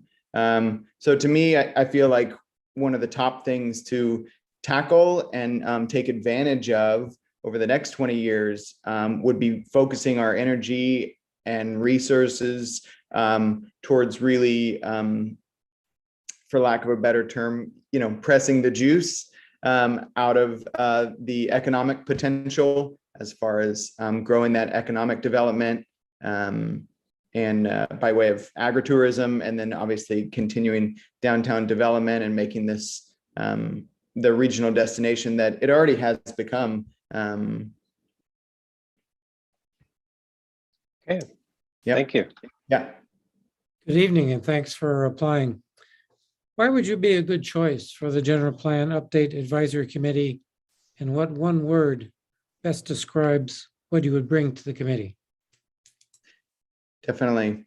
I feel like being a good team member on the General Plan Committee is, I bring the context of, I'm Livermore born and raised, so a whopping 40 years, and the son of a retired fire chief. So I understand the benefit and how critical well-supported municipalities are as far as a city's continued success and growth is. Like I mentioned before, I own a coffee shop downtown. I'm a soccer coach here in town with Fusion. And so for me, as far as interfacing in a lot of those different categories, I think bring a unique context, a unique viewpoint, and a unique opinion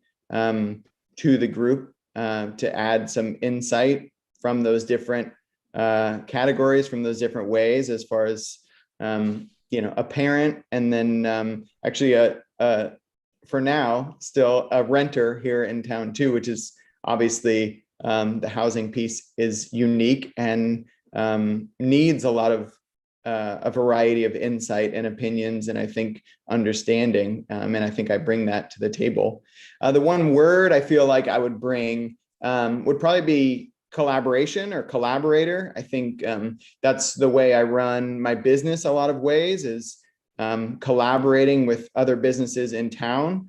I think the benefit of joining together and bringing a variety of crowds together really benefits everyone involved. For me, with my business, we've been able to support the school district. We've been able to partner with other businesses like Altamont Beer Works, but then we've also worked with supplying coffee for Goodness Village, who's now open and up and running, which is so great. So for me, I think that's the beauty of this city, is that it still really has that small connection, small relationship feel. And for me, I definitely bring that to the table as far as bringing that level of insight, that personality and relational collaboration to the General Plan Committee.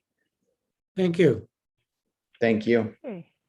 I get the next question, and that is, so good evening. By the way, is that background Livermore? Wow. Well done, Councilmember Monroe. It is. It's old downtown Livermore, facing east. Okay. All right. Thank you. If you want to see over here, here's the old Arrow Bakery, and over we can do it. Okay. Yeah, Let me just ask my question. All right. How would you serve the needs of the many diverse residents of this community, even if at times it may go against your personal preferences? Sure. I think it's worth noting that serving diverse needs is at the core of anyone who's serious about hospitality, which is what we're serious about at Story Coffee. We don't create a one-size-fits-all service model as far as the hundreds of guests who come through our door every day.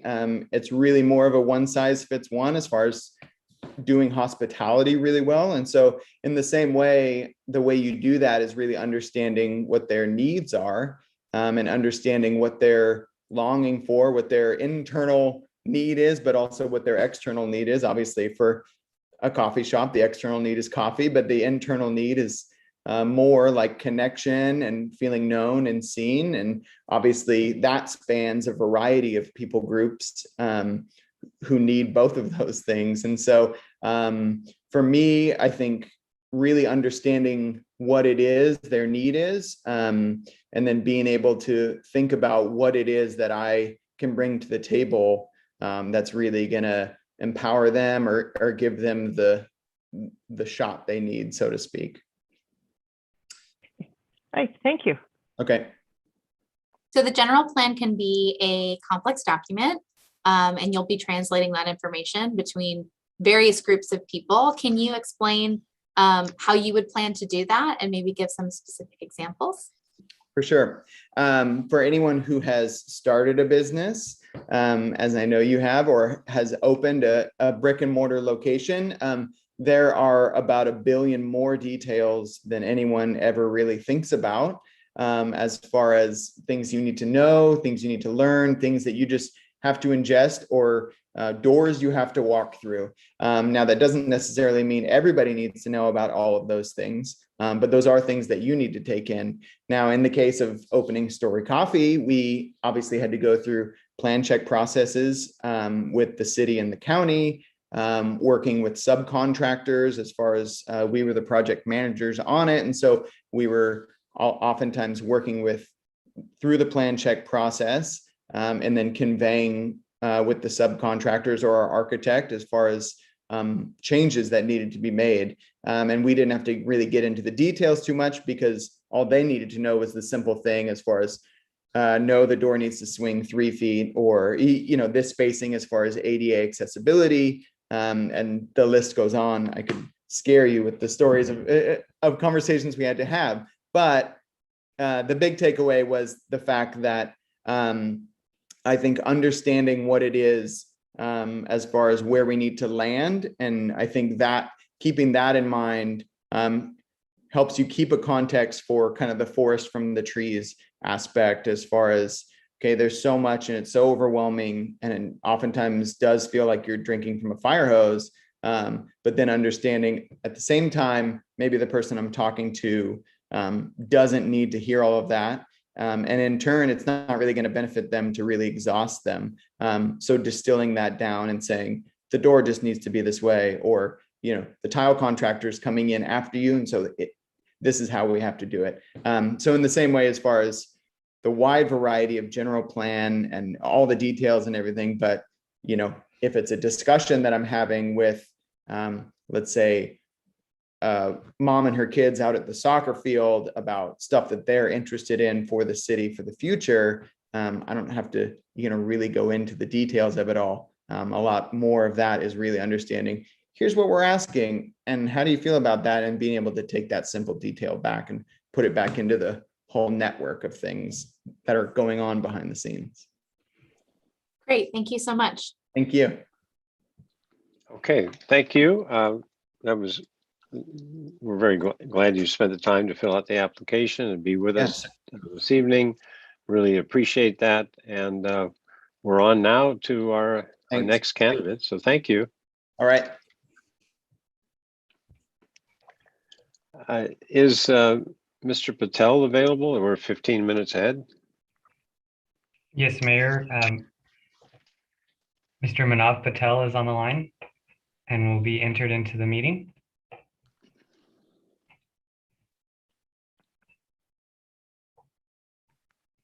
Mr. Patel, please unmute yourself and enable your video.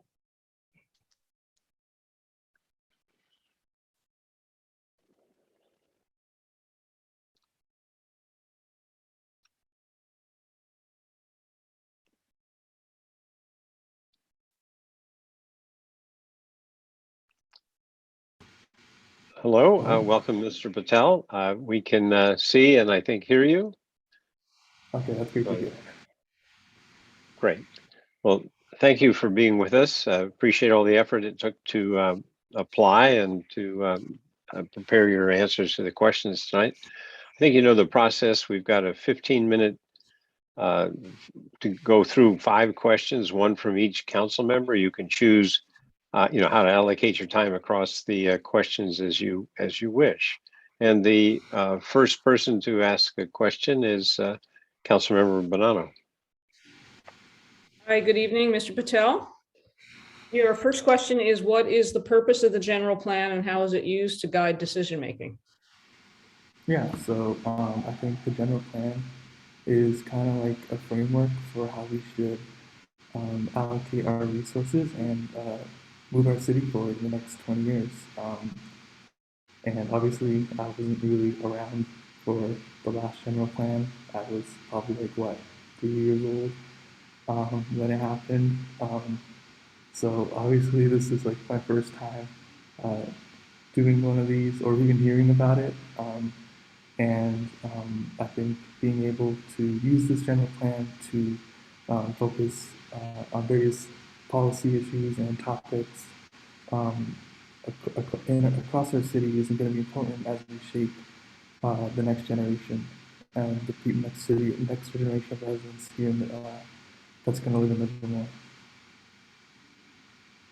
Okay, thank you. Okay, thank you. I've got the second question. What are the top 1 to 2 issues that need addressing in Livermore through the general plan update? And how are your skills and abilities a good match for addressing those issues? Yeah, so I see 2 issues. One is addressing the issue of diversity and inclusion. I think being able to, I was part of the committee that ended in the summer, and being able to implement some of the ideas or all the ideas that the committee worked on in the general plan, and even some of the ideas that weren't really worked on before, but also being able to implement those as well is important as well. And making sure that we live in a city that respects diverse voices, equitable issues, and respects everyone here in our city. And the second issue is climate change.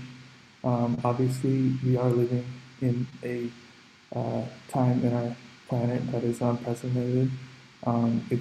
we have to act on climate change now, and addressing goals and implementing policies that help stop climate change over the next 20 years will be important. And working on that is should be part of the plan as well. And coming from like a youth perspective, I think someone that will be in the city for like the foreseeable future, I think having a seat at that table will be important. Okay, thank you. Good evening, and thanks for applying. Why would you be a good choice for the general plan update advisory committee, and what one word best describes what you would bring to the committee? I would, well, honestly, kind of youth.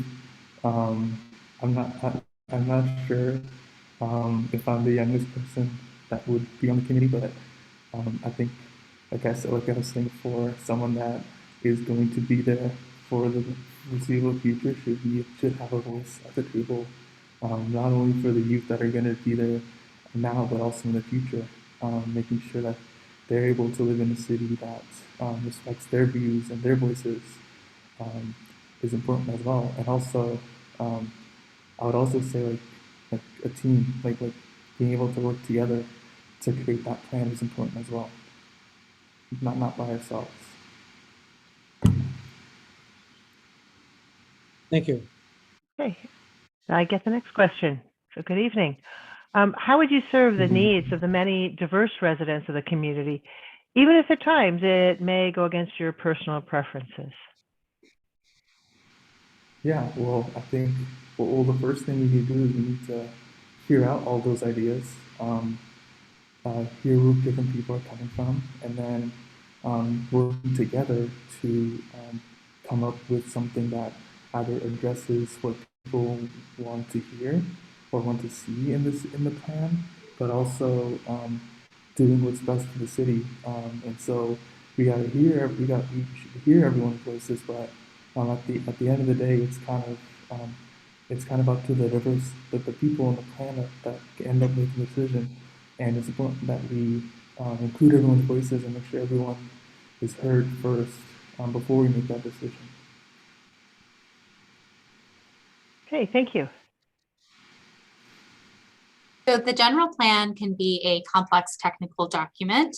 And so you'll be communicating back and forth between people with lots of technical expertise and then people that might not have any. Can you explain how you would tackle that? Yeah. So basically, being able to work in a team that has different skill sets is important. I think what should happen first is like I do this. Well, I've done this at one of the jobs that I've worked at. When I was in high school, we just sat down and we just kind of listed what everyone's skill sets were. And once we did that, we kind of saw what everyone was good at, and we kind of worked it out, and we were able to create the plan. This was a report, the one that I worked on, but being able to do something like that, making sure everyone's skill sets are utilized is important when it comes to making a report or a general plan like this is going to be.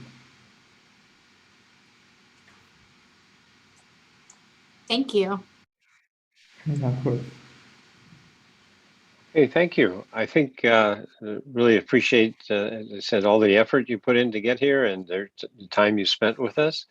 I think yours was the last interview for this evening. So want to say thank you again to everyone who participated.